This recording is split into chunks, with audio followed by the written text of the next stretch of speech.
Every business has its own unique story. Stories brewed in early mornings and late nights, built by the hands of business owners chasing a dream. Here on Business Over a Brew, we bring those stories to you. I'm Nick Dark, and in each episode, we sit down with a local business person to explore what drives them, what challenges them, and what keeps them pouring their passion into our community. Because every local business contributes more than just products or services. They're the heartbeat of our neighborhoods. They're run by people who care deeply about their community, and their stories remind us why supporting local matters. So pour yourself a drink, take a seat, and let's learn from some of the best in our backyard, right here on Business Over a Brew, presented by the Riverbend Growth Association.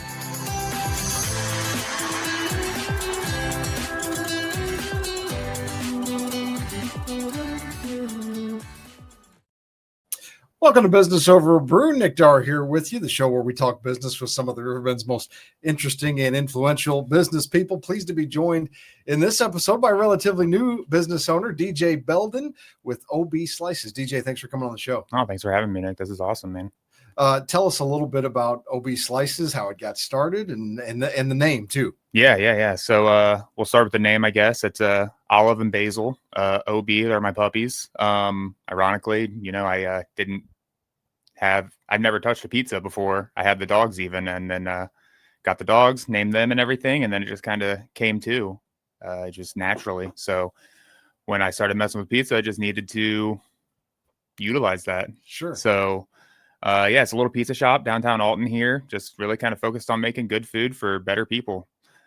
We really kind of focus on like a New York Neapolitan style. So it's going to be a light crust, crispy bottom, all fresh ingredients. I cut the cheese myself, make the sauce myself, all the fry seasonings, pretty much anything that I can, short of making the mozzarella from scratch. We use local flour, local ingredients. And how did the idea get started? I think if I'm getting the story right, you noticed there just wasn't this type of pizza in the area. Is that? Yeah, kind of. So it really started as a backyard hobby. I never really enjoyed baking and of any sort.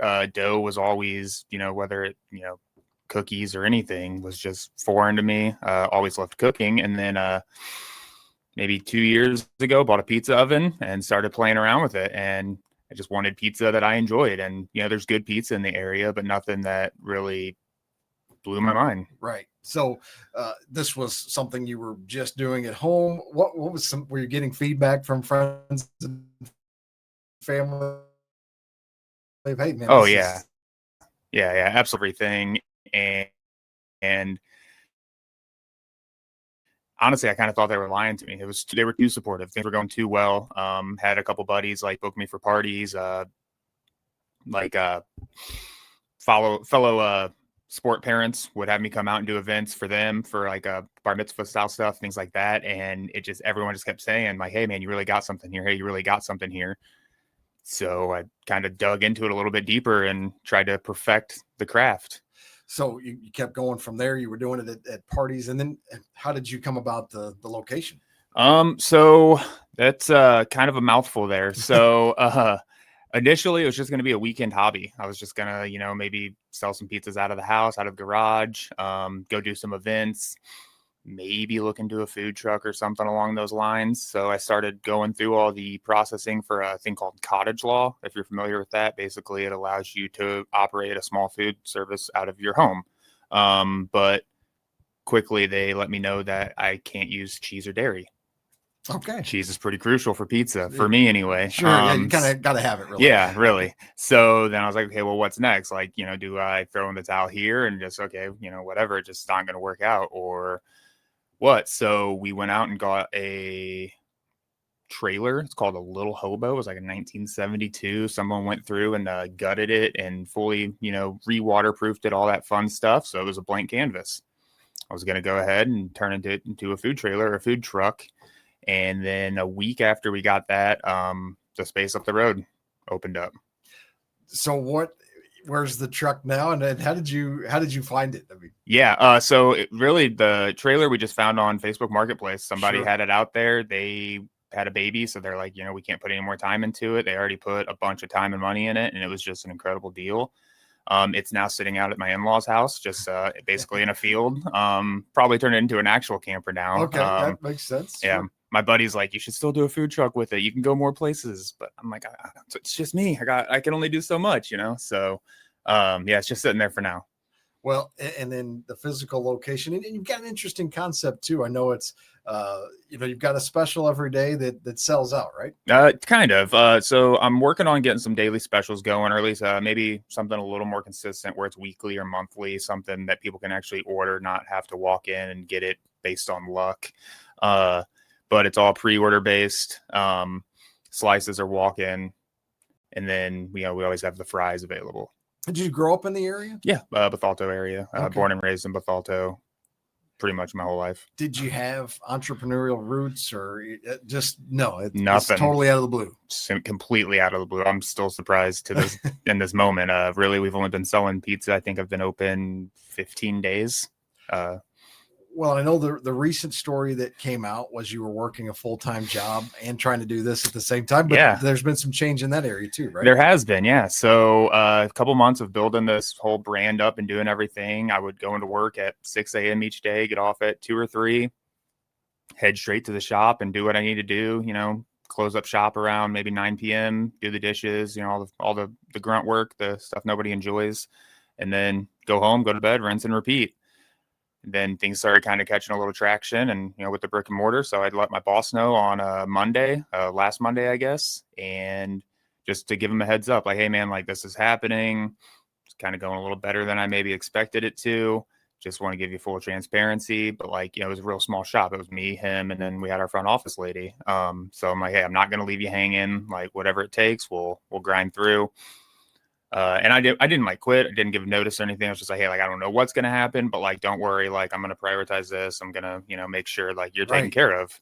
And then he came in my office Friday morning and said he's going to let me go and wants someone more dedicated to the company. Man, I guess it's maybe a blessing and a curse. Maybe that was definitely, it kind of gives you clarity now and you can really it is hard to be a business owner and work a full-time job. So now you've got more hours to put toward us at least. Yeah, absolutely. So it's not what I expected by any means, but it, kind of forced my hand to fully commit and dive all in. And so far it's been awesome. Granted, it's only been a week of fully diving in, and that week happened to be on Thanksgiving. Right. But what better time for pizza, really? Honestly though, that Wednesday beforehand, I mean, nobody wants to cook. So that's true. We were pretty busy and it was awesome, man. Right. I tell you what, DJ, let's take a quick break. We'll come back. I want to talk a little bit more about the 60-hour dough that you have and kind of talk through that process a little bit. Sounds good. Back with more on Business Over Brew after this. Nick Dar here with Big Z Media. Hope you enjoy the episodes of Business Over Brew, and pleased to have the Riverbend Growth Association as the sponsor of this program. Our missions are kind of the same. Really, we're attempting to educate people about business, foster business in the Riverbend community. The Big Z has been a member of the Growth Association forever, probably back to our inception as a company almost. We have always been members of the Growth Association, have gotten a lot of benefits from it. There's so many networking opportunities you can take advantage of.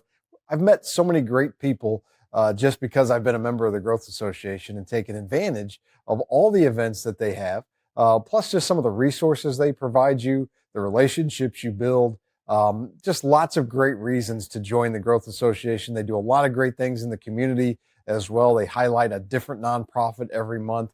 So really, they're just invested in the community here, and especially the small business community, which is what Business Over Brew is really all about, which is helping the small business community, because it's so important to any community to have a thriving business community. And the Growth Association has really helped with that. If you want more information about joining or events that might be coming up, they have events all the time that you should definitely take advantage of. I'm going to give you the website to go to. Just head to growthassociation.com. You can get a membership directory. You can see who's taking advantage of it. You can see about the events that are there, learn more about possibly becoming a member. Or if you already are a member, you can find out what's going on with the Growth Association at growthassociation.com. So just again, big thank you to the Riverbend Growth Association for sponsoring Business Over Brew. And yes, thanks to the Growth Association for their sponsorship of the program. Much appreciated. Back more with DJ Belden, OB Slices here on Business Over Brew. We teased before we went to the commercial You've got a 60-hour process for fermenting the dough. How's that all logistically work out? Yeah, it's a lot. But it creates the product that I'm looking for. So, not sure where your dough knowledge is at, but I use the Not thing real high. Okay, sure. You're familiar with sourdough, right? Yes. Okay, cool. So I use a thing. It's called a poolish. I call it a poor man's sourdough. You basically get all the flavors from sourdough without the.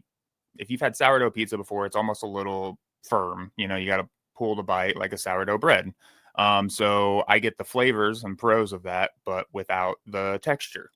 So I use a thing called poolish that takes 12 to 16 hours, sits out kind of like your regular sourdough starter. And then I'll go in and make the dough, and then it'll sit in the fridge for another 48 hours. So 60 is pretty much the minimum. Typically, it actually might be closer to like 72 before it, hits someone's plate. What does that 60 hours do for it versus a shorter time? Sure. Yeah. So it really just develops flavor is the main thing, flavor, texture, and it helps promote better like digestibility. Okay. So it, while you might eat a whole pizza from, let's say, Domino's, like a medium pizza, whatever, you do you. But, if you eat one of my whole pizzas, you're not going to feel heavy. You're not going to feel miserable about yourself. It seems like there's a little bit of a healthy component to this. Kind of as well. Kind of, yeah. I mean, just better ingredients, and it helps you process it better. So it, if you do have a gluten intolerance, like sure, you can't, if you can't have gluten, you can't have gluten. But if you maybe are a little intolerant to it, my pizza shouldn't do the same thing that like a chain would do to you. Right.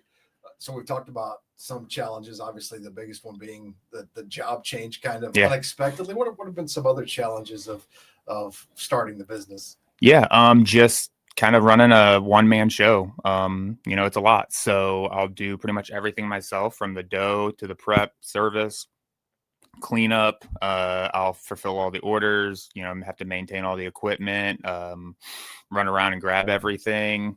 So just balancing that with full-time parenthood. My daughter's in like 1,000 sports, so that's a full-time job of its own. So really there's 3 of them, and then my relationship and things like that. It's not glamorous by any means, but it's what I got to do to kind of get things rolling, and so far it's awesome still. So you're kind of in the whirlwind phase of it seems like. Oh, absolutely. Have you thought about where you want this to go in the next year, 3 years, 5 years? Not too much. I'm definitely focused on now, especially now that I have more time. I want to really kind of dial in the process. I think I've been happy with how things have gone the past month of being open, but I think there's room for improvement. And that's what I really want. I just want to keep making the pizza better. And, the dough will always change. There's always little tweaks, little baker's percentages that you can play with to, get the results that you want. So for now, I just really want to focus on getting it as good as I can. And then, in a year or 2, 3 years from now, maybe see what happens as far as some sort of an expansion goes. But, we're in a 700 square foot space. So even pulling in an employee to help out would be tough right now. I like the concept of a small focused menu. Talk about that philosophy. And I mean, there's kind of 2 schools of thought. I mean, some menus are so long it takes forever to decide, but I kind of like the idea of being small and focused. Yeah. So the idea there is, do a couple things really well instead of try to stretch things and do, 20, 30 things, halfway. So everything is, methodically thought out to where what you're going to get. We're going to aim for consistency, and we're not cutting any corners on any of it, so limiting the menu can help produce a higher quality product. I think there's a lot of temptation to say, and you'll get suggestions from, you should offer this and that and the other. There can be a lot of temptation to try to add things, but obviously, like you said, you want to do this really well first. Yeah, absolutely. The biggest one currently would probably be getting some gluten-free dough going, which I would love to do, but I got to figure it out. Sure. I'm not going to offer something that's not on par with the other pizza just to fulfill, that one niche group. I would love to, and I plan on working on it, but it's got to be quality. It's got to live up to the same standard as the rest of the pizza. If there's one thing you would like people to know about you, about the restaurant, what would that be? Honestly, just trying to use local ingredients. We're trying to keep things as, tight to the area as we can. And we're trying to keep things as high quality as possible. Right. So just finish up with some nuts and bolts stuff. Like, where do people find you? What are Yeah. your hours, and how can people learn more about you? Hours, that's a bag of its own. So at this point, they're going to kind of change week by week. Definitely check us out on the socials. It's going to just be OB Slices on everything. If you go to obslices.com, that's where you can order. You can find all the socials. We actually have some merch out there, as well as a little about us, backstory, things like that. I recommend ordering in advance as the space in the dough is limited. So each day, there might only be 40, 50 single pizzas, 12-inch pizzas available, but then we'll always have the slices and fries. Those are not available. Well, the fries are available for online orders, but slices are only available for walk-in. That way, if you didn't hit that online order, you can still come in and grab some food. Right. Well, I love the story, and I love to see young people, opening up small businesses in the area, and because they obviously they're really the backbone of the community, is those local businesses that we support here on the show. And best of luck to you. Hope let's try to touch base maybe in a couple months or so, and see where we're at then. And because I think you got a great concept and really something that I think is going to be popular in the area. I guess one last question: what type of feedback have you gotten from customers? Overwhelmingly supportive. Everyone's been so great. People just online, even the reviews and stuff, they're the best pizza they've ever had, which I don't know. I'm my world's worst critic. Sure, So right. I find, I'm flattered, and I think it's awesome. People walk in, they're like, "Oh, so are you ready to expand this place?" I'm like, "Dude, it's been 7 days. Like, what? No, I'm not. I'm ready to come here full time. Like, I don't know." So far everyone's been awesome. Just crazy supportive. Alton's a great community, and they've shown up every single day I've been open so far in a huge way. Great stuff. Great story. Anything else you want to mention before we wrap it up? Nothing that comes to mind. I just hope to see you guys soon, and I'm just gonna keep trying to make the pizza as best as I can for you. Awesome, DJ. Thanks a lot. Appreciate it. Best of luck to you. Thank you, Nick.